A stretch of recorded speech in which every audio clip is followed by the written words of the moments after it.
xale yi bu ñu amee lu leen metti amuñu droit manifester ndax bu ñu manifester c'est des sénégalais ñoo leen di tirer ay balles réelles di leen rey ci gendarmerie boo xamante ne walla police boo xamante ne daf leen war a aar donc nous on ne comprend plus dans quel pays nous sommes il faut que ça cesse suñuy doom nag dañoo am droit manifester bu ñu amee lu leen naqari léegi nag bu ñu génnee ay sénégalais ñoo leen di tirer ay balles réelles ñun loolu ñun jigéen yi mënuñu ko nangu li tax jeunes yi di génn loolu ñun ñëpp xam nañ ko ndax sunu président mi nga xamante ne mooy le maire Ousmane Sonko Macky Sall kenn xamul fu mu ko bañee te il est sénégalais comme tout le monde lu mu ko toppee il faut que moom mu taxaw wax sénégalais fan la ko toppee dafa doy moom nee na il n'a jamais perdu les élections lu muy ragal Ousmane Sonko na ko bàyyi ñu ànd élection mu won sénégalais yi ni moom il est capable de gagner notre président Ousmane Sonko man lecture bi ma am mooy daf ko bëgg a Ousmane Sonko rek la bëgg a éliminer ndax li fi xew c'est du jamais vu liste Macky comment on appelle la liste des suppléants mënul dem bàyyi beneen liste bi nga xamante ni mooy liste dëgg teguñu ko fenn nag dañuy fooyee sénégalais walla fooyee nit ñi di naan une liste boo xamante ni diviser ko moitié bi dem moitié bi toog lan moo tax ñoom seen beneen liste bi dem liste comment titulaire bi seen titulaire bi moo war a dem léegi ñun suñu leader yi nga xamante ne ñoom ñooy suñuy ténor ñu teg leen ci gannaaw ñu teg ko fan may wax nee nañu ci liste Yewwi Askan bi photo Ousmane Sonko du fa nekk on a compris ñépp a comprendre li fi nekk mooy maanaam benn nit kese lañu bëgg a éliminer mooy le président Ousmane Sonko il est sénégalais comme tout le monde il faut que nit ñi nangu ko Macky Sall bàyyi ko ñu dem sur le terrain bu dee moom day bëre ñu ànd ci arène bi wóolu na boppam naka bàyyi ñu ànd ci arène bi ku mën moro moom duma ko waaye mënoo toog jaay nit ki doole nga éliminer ko comme d'habitude d'ailleurs il a éliminé combien de candidats ci loo xamante ne tegu ko fenn il faut que ça cesse le Sénégal nous appartient tous loolu la ñu bëgg ñun jigéen ñi mënul profité ci lii di def lu ko neex ñun jigéen ñi nag duñ ko bàyyi dañuy dem ba fu mu yem neex duñu des gannaaw duñu nangu encore ni ay gendarmerie walla police di tirer suñu jeunesse bi duñ ko nangu foofu laa newoon ma wax ci au nom de toutes les femmes ñiy naxarlu bu baax a baax li nga xamante ni mi ngi xaw Sénégal ñu bëgg mu dakk merci beaucoup.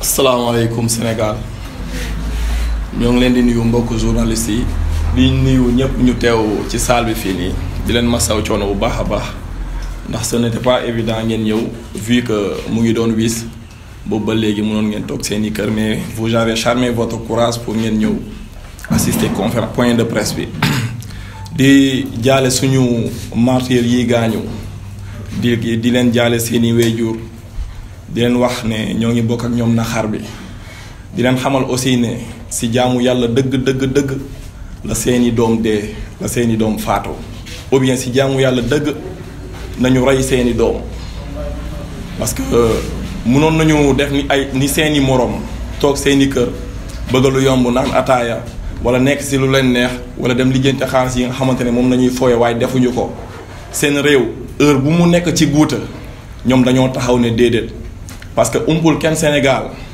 ni réew mi doxul ci secteur yépp nag boo jëlee suñu système éducatif dafa paralysé boo jëlee suñu santé dafa feebar boo jëlee suñu sécurité dafa nërmeelu donc loolu noonu ku ko xeexul rek complice nga te fii ñu jëmale réew mi encore une fois du neex te ci loolu noonu nañuy continuer donc ñu ngi leen koy jaale seeni wéyjur bu baax a baax di bokk ak ñoom naxaar bi ñii gaañu aussi ñu ngi leen di masaw bu baax a baax di leen xamal ne ou bien di leen ñaanal yàlla ngeen wér ak jàmm ñëwaat ci combat bi parce que ce n'est que le début du commencement pour man ñi nga xamante ne jàpp nañ leen ñu ngi ci kaso yi ñoo ngi sympathiser wu ak ñoom naxar bi di leen xamal dinañ génn dans les plus brefs délais loolu du lu ñuy ñaan Macky Sall du luñ koy négocier du luñ koy du lu ñuy ñaan kenn loolu force la obligation la dañuy génn incha allah dans les plus brefs délais léegi nag di def benn flashback tuuti parce que il est bon nga rafraîchir yenn mémoire yi di leen xamal ni defoon nañ fi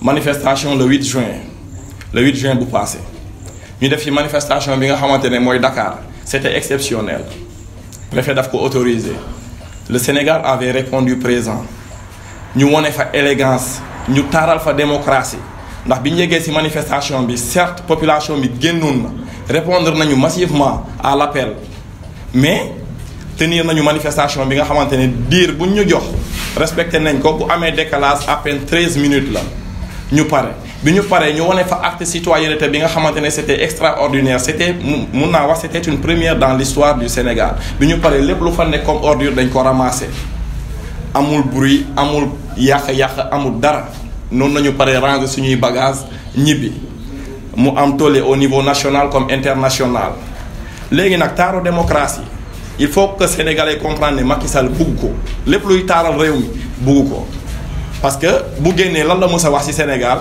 mooy non ñun suñu dëkk dafa tilim bi muy dem Dubaï loolu kenn fàttewu ko n'est-ce pas léegi nag le 17 juin bi passé la répétition elle est pédagogique mënoon na autoriser waat marche bi mu demee waat comme nu mu demee woon le 8 parce que quoi qu'on puisse dire marche droit constitutionnel la constitution moo permettre dëkkam boo amee loola naxari nga génn marche loolu droit la Macky Sall mënoon na ko autoriser mais defu ko parce que la général Moussa Fall dafa namoon dret événement marche yi jàll na 14 morts la encaissé bilan léegi comme namaat na yeneen dret mu ne non du autoriser marche bi parce que xam na sénégalais yi fu ñu toll dañoo ñëg ndax mënuloo nekk ci souffrance bu extraordinaire bi nga xamante ne je peux ériger celle-ci même au rang d'un critère absolu pour wan la métit bi fu mu toll sénégalais yi lu ñuy dund nu mu méttee quoi au fait général Moussa Fall mu ne du maanaam Sénégal ñu ne duñu autoriser marche bi te gis nga dey xawma ku mu bett waaye man bettuma ndax seeni ministre génnoon nañu fii def conférence de presse lu ñu doon wax ku dem ci marche bi bu ñu la reyee yaa perte depuis kañ la marche di renvoyer ak tueurs yi depuis kañ donc c'était prévisible seen bal yaa ngi nii ngay ñëw jàkkaarloog ay civils yi nga xamante ne seen dëkk nu muy doxee moo leen neexul ñu am sañ-sañ taxaw ne déedéet d'accord ñu ci lii nga def lu naas ñu taxaw ne d'accord nañu nga jël bal yi di leen ko dóor lii moo gaañ booy yi moo rey ñeneen yi est-ce que lii normal la ci réew bi nga xamante ne dañuy wax démocratie man pour man démocratie élégance la démocratie lépp luy créer désordre waru see bokk mais peut-être ñoom xam nañu beneen démocratie bu wuteeg démocratie bii nii génn nañ ci 14 morts defuñu sax bilan enquête amut ñu ne waa ji bu booy génnatee dóoraat leen du mujj fen parce que événement mars yaa ngi nii fàtte xaju fi ñi dee ñoom ñoo perte donc ñii bu ñu deewatee daa mel ni béy bu dee wala muus bu dee Moussa Fall na defaat na waraat yeneen renfort na dem gis ay seeni mbokk Macky Sall Baro wala keneen ki nu mu tuddaat sax mbaalo ñu aal ko seeni force de l'ordre ñu aal ko seeni gendarme seeni policier ñu ñëwaat parce que face à l'oppression la résistance est un droit Macky Sall opprime son peuple donc ce qu'il nous faut ñun mooy ñu résister wu te dañuy continuer résister jusqu'à notre dernier souffle loolu Macky Sall mënu ci dara keneen ak keneen mënu ci dara te lu muy mijote moom na ko génnee xelam wax nañ ko loolu laaxu ngenteem la mooy affaire troisième candidature loolu mënul nekk ñun mënuñ ñu yor bakkan Macky Sall noot ñu ba fii nii muy am sañ-sañ taxaw wax day def troisième candidature loolu mënul am ñetteel bi mooy dañu am procureur bu irresponsable parce que Casamance lay wax li mu dund ci 30 ans de guerre c'est extraordinaire loolu dafa doy waroon nañu mën a tenir discours yi yépp chef di ñu indil ay tâches de rébellion c'est trop dit dafa irresponsable procureur bi de même pied d'égalité que général Moussa Fall ñoom yépp a yem kenn baaxu ci ku ci dee safara la jëm je pèse bien mes mots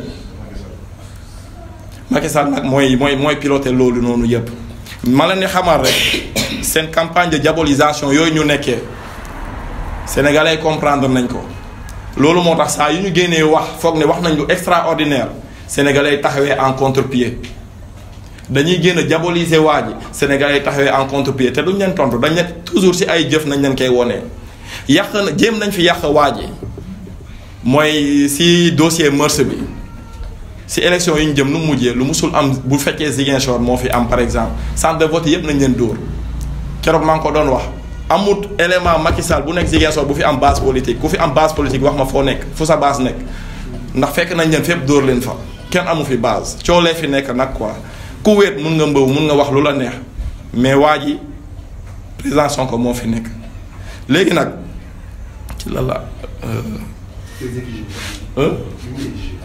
ok ñun lu ñuy laaj mooy otage yi ñu jàpp nañ leen bàyyi si nu mu gën a gaawee fii ba suba nag nañ leen war a bàyyi parce que bu ñu leen bàyyul on va passer à la vitesse supérieure lundi dinañu marche te dinañ déposer beneen marche pour vendredi ñu defaat ko incha allah loolu noonu moom kenn mënu si dara procureur na arrêté di ñu taxer rebelle man bugg discrimination yooyu noonu muy def diggante Casamance ak Sénégal amul Casamance Sénégal la Sénégal Casamance la d'ailleurs benn président moo fi nekk muy Macky Sall donte gëmul ni moo ñu présider mais moom mooy président bi président légal mais illégitime comme nu ko président Ousmane Sonko di waxee ñun ñëpp ci loolu nañu ànd donte moom gëmu ko waaye nangul nañ ko léegi nag pour la discrimination boobu noonu après général Moussa Fall mu expliqué ñu lii te mu ibbi si enquête donte xam nañ du ko def mais luñ koy sas la rek enquête bi na ko mën a lillahi wa rasuli te lu ñuy wax encore kilifa diine yi ku si waxul complice nga ñoom yëpp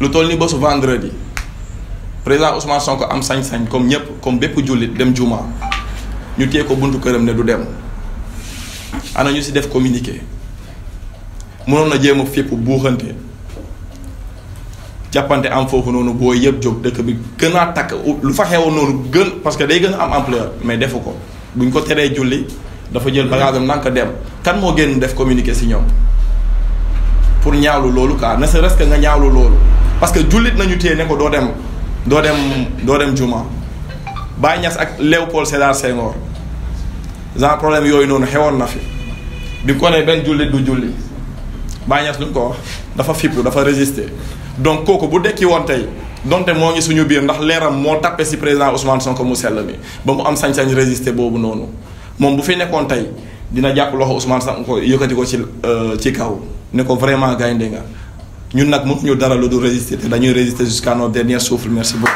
Bonsoir, c'est les amis de la presse. Nous vous remercions de votre présence. Donc, comme l'ont dit mes prédécesseurs, nous avons appelé à vous rencontrer aujourd'hui pour juste parler de la situation politique au Sénégal, mais particulièrement ici à Ziguinchor, voire la Casamance. D'emblée, nous voulons dire à Macky Sall, à son procureur et à tous ceux qui s'activent autour de lui de ne pas stigmatiser la Casamance et les Casamancés. Ça a commencé par le fait de faire des corrélations entre le PASTEF ou bien entre Yewwi Askan Wi et le mouvement des forces démocratiques de la Casamance. Je pense que nous avons opté à faire de la politique. Nous avons un parti politique légalement constitué. Nous n'avons jamais demandé l'indépendance de la Casamance. Et comme tout parti politique, ce que nous cherchons, c'est de conquérir les suffrages des Sénégalais afin d'accéder ou bien de faire accéder notre leader, le président Ousmane Sonko, à la magistrature suprême. Je pense que ce serait même paradoxal de nous traiter de rebelles. Ils savent que nous ne sommes pas rebelles. Ils savent bien que nous ne sommes pas rebelles. Mais en fait, ils veulent juste dire à la population sénégalaise ou bien à l'autre parti qui n'est pas la Casamance que cet homme-là que vous appelez Kousselki, cet homme-là pour qui vous avez voté, cet homme-là pour qui vous sortez par milliers pour le défendre, n'est rien d'autre qu'un fils de la Casamance et par conséquent un rebelle. Je pense que nous leur demandons de façon très élégante d'arrêter cela. Et cela s'est matérialisé hier puisque nous avons tous fait le constat, à chaque fois qu'il y a des manifestations, même si c'est national, c'est à Ziguinchor que les forces de l'ordre sont promptes à faire des tirs de balles réelles, comme si nous, on était des citoyens de seconde zone, ou bien comme s'ils avaient des dents contre nous. Nous voulons des explications par rapport à ça. Pourquoi vous, forces de l'ordre, à chaque fois que vous êtes appelés à faire des missions de maintien de l'ordre au Sénégal, un peu partout à travers le Sénégal, vous le faites sans problème, vous utilisez des gaz lacrymogènes. Même les gaz lacrymogènes pouvaient même ne pas être utilisés. Mais en Casamance, à chaque fois que vous le faites, vous n'hésitez pas à tirer sur nous. Vous n'hésitez pas à tirer sur les enfants de la Casamance. Nous voulons des explications par rapport à ça. Et nous voulons dire à Macky Sall que ça doit cesser. Et on nous a dit que le général Fall est quelqu'un de sanguinaire. Et je pense qu'il a commencé à montrer qu'il n'est là que pour exécuter des sales boulots. Hier, il y avait la police, il y avait la gendarmerie. Je pense que par moment même, l'armée était sortie. Mais les seuls qui ont tiré, ce sont les gendarmes. Les seuls qui n'ont pas coopéré jusque-là pour nous dire combien sont nos otages dans leurs locaux, c'est la gendarmerie. C'est dire donc que Moussa Fall est en train de faire plaisir au prince en tuant les fils de la Casamance, en continuant à verser le sang des Casamancés. Et je pense que nous, on n'a pas besoin de ça. Nous vivons déjà un conflit armé vieux de près de 40 ans. Je pense qu'aujourd'hui, venir encore vouloir martyriser les fils de la Casamance, je pense que c'est quelque chose à déplorer. Et nous appelons en cela tous les Casamancés pétris de justice, y compris ceux qui sont de l'autre bord. Puisque, en fait, ce qui est interpellé ici, c'est le Casamancé. De tous bords, qu'on soit de Yewi, que l'on soit de Benno, ou bien que l'on soit de toute autre partie, on doit savoir que les Casamancés doivent être respectés. Macky Sall doit respecter les Casamancés, tout comme les citoyens du Fouta ou bien d'ailleurs. Revenons maintenant sur la situation d'hier, je pense que c'était quelque chose à éviter. Ce qu'on avait demandé, c'est une marche pacifique qui ne nécessitait même pas un encadrement. S'ils nous avaient laissé en responsable, en patriote, on allait marcher jusqu'à notre point de chute, faire notre déclaration et nous disperser tranquillement.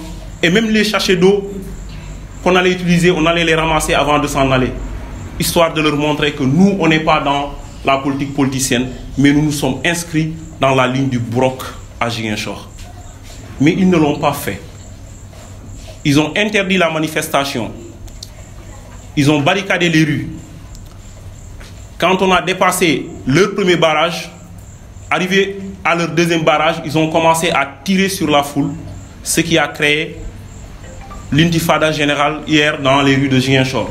Et puisque le Ziguinchorois n'est pas de nature à être un peureux, on ne le connaît même pas, nous sommes nés révolutionnaires.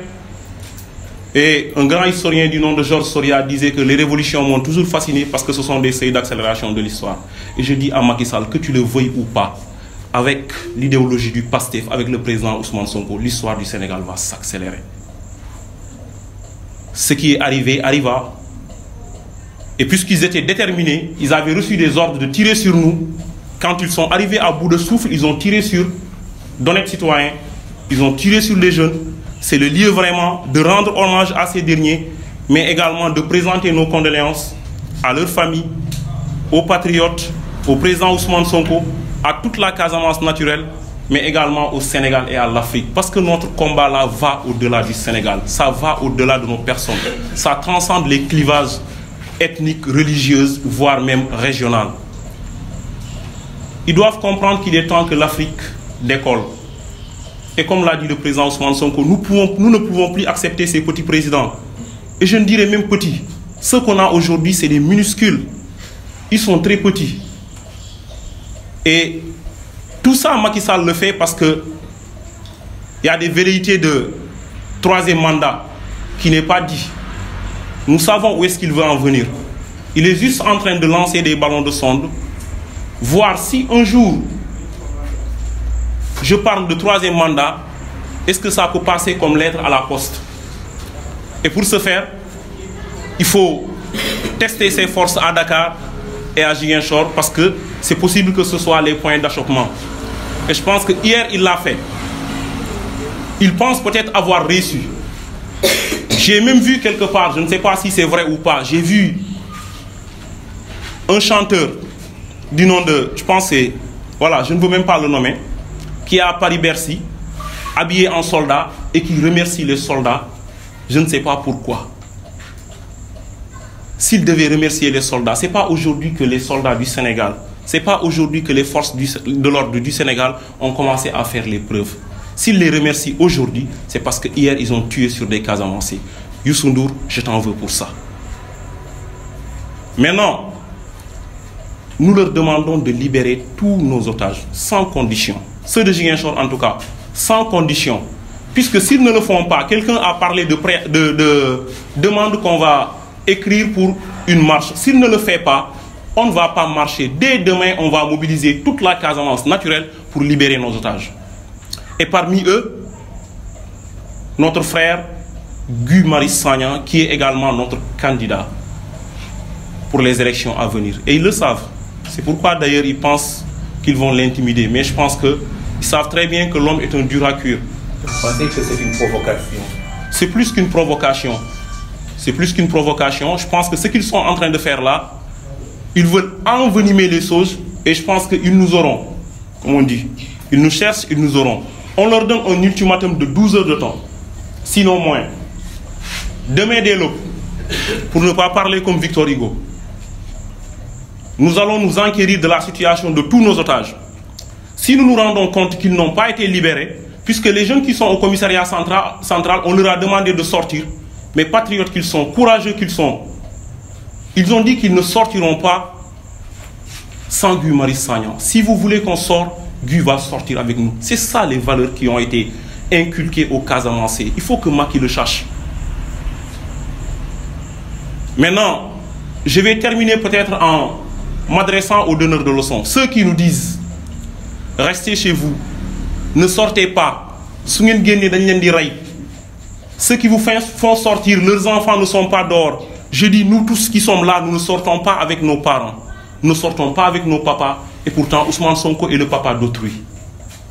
Je pense qu'on doit se rappeler de ça. Ce qu'on veut leur dire, c'est que dans toute révolution, dans toute lutte, même pour les prophètes, il y a des parents, des amis, des voisins qui ont toujours dit, ne fais pas ça. Si tu le fais, tu seras opprimé. Et pourtant, ces gens-là ont fait ça. Aline Sitoé, je la prends en exemple. Quand elle s'est levée pour défendre sa Casamance, pour défendre les dames de la Cabrousse, pour défendre les terres de la Cabrousse, sûrement il y a eu des gens qui ont dit à cette dame-là, tu es une femme, tu n'as pas l'âge, le blanc est plus fort que toi, ils sont plus armés, et pourtant elle s'est battue. Aujourd'hui, elle a été déportée, morte au Mali, et pourtant nous continuons toujours à célébrer Aline Sitoé, nous continuons toujours à donner à Aline Sitoé, au nom de Aline Sitoé, nos stades, nos ronds-points, nos édifices. Et où étaient ces gens-là qui avaient refusé de se battre à la place de Aline Sitoé Diatta? Ils sont dans l'omerta totale. L'histoire ne retiendra pas leur nom. Je pense que c'est aussi ça une révolution. Je vous remercie. Je pense que pour le moment, je n'ai pas une idée claire. Puisque la coopération des forces de l'ordre, c'est pas aussi ça. Voilà, du coup, on ne peut pas avoir un nombre exhaustif. Mais je pense que... Ils sont nombre de 20 au commissariat central. Combien? 20. Voilà, il y a des chiffres qui sont avancés à gauche, à droite. Je pense qu'on va travailler là-dessus. Tout compte fait, tout le monde doit être libéré. Sinon, voilà, dès demain, on leur montrera de quoi on est capable. Merci.